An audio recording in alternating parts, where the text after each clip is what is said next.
Hi viewers, നമ്മൾ ഇന്ന് ഉണ്ടാക്കാൻ പോകുന്നത് ഉണക്ക സ്രാവ് വഴുതനങ്ങ കറിയാണ്. വളരെ എളുപ്പത്തിലും വളരെ രുചികരമായ രീതിയിലും എങ്ങനെയാണ് ഉണക്ക സ്രാവ് വഴുതനങ്ങ കറി ഉണ്ടാക്കണമെന്ന് നമുക്ക് നോക്കാം.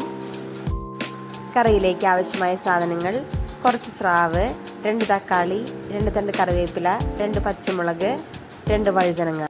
ഇത്രയും നമുക്ക് ചട്ടിയിലേക്ക് മാറ്റാം. ശേഷം ഞാൻ അതിലേക്ക് 1 സ്പൂൺ മഞ്ഞൾപ്പൊടിയും 1 സ്പൂൺ മുളക് പൊടിയും ചേർത്ത് കൊടുത്തിട്ടുണ്ട്. ശേഷം അതിലേക്ക് കുറച്ച് കല്ലുപ്പൊടി ചേർത്ത് വെള്ളമൊഴിച്ച് വേവിക്കാൻ വെക്കാം.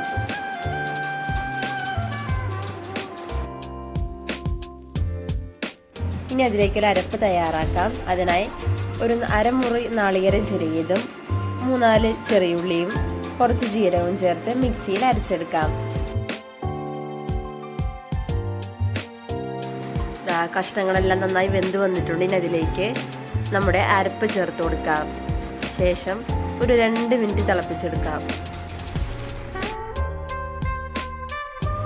തിളച്ച് വരുന്നുണ്ട്. ഇനി അതിലേക്ക് 2 തണ്ട് കറിവേപ്പില കൂടി ചേർത്ത് നന്നായി ഇളക്കിയെടുക്കാം. അങ്ങനെ നമ്മുടെ ഉണക്കമീൻ സ്രാവ് കറി ഇവിടെ റെഡി ആയിട്ടുണ്ട്. എല്ലാവരും ഇത് വീട്ടിൽ ട്രൈ ചെയ്ത് നോക്കണം. എല്ലാവർക്കും എൻ്റെ വീഡിയോ ഇഷ്ടമായ ലൈക്ക് ചെയ്യാനും ഷെയർ ചെയ്യാനും സബ്സ്ക്രൈബ് ചെയ്യാനും മറക്കരുത്.